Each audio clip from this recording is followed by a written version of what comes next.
കാണം വിറ്റും ഓണം ഉണ്ണണം എന്ന പഴഞ്ചൊല്ല് കേൾക്കാത്തവരുണ്ടാവില്ല. കാണം എന്ന് വെച്ചാൽ ഭൂമി, പറമ്പ് എന്നൊക്കെയാണ് അർത്ഥം.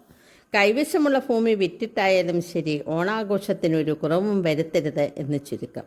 പണമില്ലെങ്കിലും ഓണാഘോഷം പൊടിപൊടിക്കണമെന്നാണ് പറയാറ്. ഓണം നമുക്ക് അത്ര പ്രധാനമാണെന്നർത്ഥം. ഓണവുമായി ബന്ധപ്പെട്ട ഇത്തരം ധാരാളം ചൊല്ലുകളും ശൈലികളും നമ്മുടെ നാട്ടിലുണ്ട്. ഓണം എന്ന വാക്കിന് തന്നെ സമൃദ്ധി, സന്തോഷം എന്നൊക്കെ അർത്ഥമുണ്ട്. അതുകൊണ്ട് നല്ല രീതിയിൽ ജീവിക്കുന്ന പണക്കാരെ എന്നും ഓണം ഉണ്ണുന്നവർ എന്ന് വിശേഷിപ്പിക്കാറുണ്ട്. ഓണ ദിവസം പോലെ വളരെ സുഖമായിട്ടാണ് അവരെന്നും കഴിയുന്നതെന്ന് അർത്ഥം. ഓണത്തിന് വേണ്ടതെല്ലാം ഒരുക്കാൻ പലപ്പോഴും വേഗത്തിൽ കാര്യങ്ങൾ ചെയ്യേണ്ടി വരുമല്ലോ. ഓണത്തിനൊന്നുമല്ലെങ്കിലും അതുപോലെ ധൃതി വെച്ച് കാര്യങ്ങൾ ചെയ്തു തീർക്കുന്നവരോട് പലരും ചോദിക്കാറുണ്ട്, എന്തിനാണ് ഈ ഓണപ്പാച്ചി? പരിഷ്കാരമില്ലാത്ത സ്ഥലങ്ങളെയും ചെന്നെത്താൻ പ്രയാസമുള്ള പ്രദേശങ്ങളെയുമൊക്കെ ഓണം കയറാമൂല എന്ന് വിശേഷിപ്പിക്കാറുണ്ട്. അവരൊന്നും ഓണം ആഘോഷിക്കാറില്ല എന്നല്ല ഇതിനർത്ഥം. സമൃദ്ധിയുടെ പര്യായമാണല്ലോ ഓണം. അപ്പോൾ സമൃദ്ധി ഒട്ടുമില്ലാത്ത സ്ഥലങ്ങളെ ഓണം വരാത്ത സ്ഥലം എന്ന് പറയുന്നെന്ന് മാത്രം. അതുപോലെ ഓണം വരാനും ഒരു മൂലം വേണം എന്ന് പറയാറുണ്ട്. മൂലം എന്നതിന് ഇവിടെ രണ്ടർത്ഥമുണ്ട്. ഒന്ന്, തിരുവോണത്തിന് 3 ദിവസം മുമ്പുള്ള നാളിന് പറയുന്ന പേരാണ് മൂലം. മൂലം നാളിന് ശേഷം പൂരാടവും ഉത്രാടവും കഴിഞ്ഞാലേ തിരുവോണം വരൂ. മൂലം എന്നതിന് കാരണം എന്നും അർത്ഥമുണ്ട്.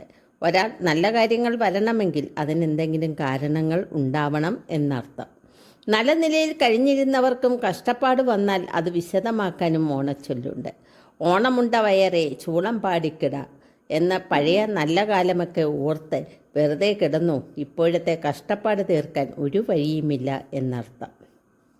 എല്ലാ കാലത്തും കഷ്ടപ്പെടേണ്ടി വരുന്ന പാവങ്ങളെക്കുറിച്ചും ഒരു ചൊല്ലുണ്ട്. ഓണം വന്നാലും ഉണ്ണി പറന്നാലും കോരന് കുമ്പിളിൽ കഞ്ഞി. കിട്ടുന്നതെല്ലാം അപ്പോഴപ്പോൾ ചെലവാക്കുന്നവരെ ഉള്ളപ്പോൾ ഓണം പോലെ കഴിയുന്നവർ എന്ന് വിശേഷിപ്പിക്കാറുണ്ട്. ഓണത്തെക്കുറിച്ച് മറ്റൊരു പഴഞ്ചൊല്ലാണ് അത്തം കറുത്താൽ ഓണം വെളുക്കുമെന്നത്. അത്തം കഴിഞ്ഞ് 10ാം നാളാണല്ലോ ഓണം. അത്തത്തിന് മഴ പെയ്താലും സാരമില്ല, ഓണത്തിന് തെളിഞ്ഞ ദിവസമായിരിക്കും എന്നാണ് അർത്ഥം. ഇതിന് മറ്റൊരർത്ഥവുമുണ്ട്. ഇന്ന് കഷ്ടപ്പാടാണെങ്കിൽ പേടിക്കണ്ട, താമസിയാതെ നല്ല കാലം വരുമെന്ന്. മാവേലിയെ ബന്ധപ്പെടുത്തിയും ശൈലികളുണ്ട്. സുഖസമൃദ്ധമായ നാടിന് മാവേലി നാട് എന്ന് പറയാറുണ്ട്. മഹാബലി ഭരിച്ചിരുന്ന കാലം അത്തരത്തിലായിരുന്നു എന്നാണല്ലോ വിശ്വാസം. എന്നാൽ മാവേലി വരും പോലെ എന്ന ഒരാളെക്കുറിച്ച് പറഞ്ഞാൽ വല്ലപ്പോഴും വരുന്ന ആൾ എന്നാണ് അർത്ഥം. കൊല്ലത്തിലൊരിക്കലല്ലേ മാവേലി തമ്പുരാൻ നാട് കാണാൻ വരുള്ളൂ.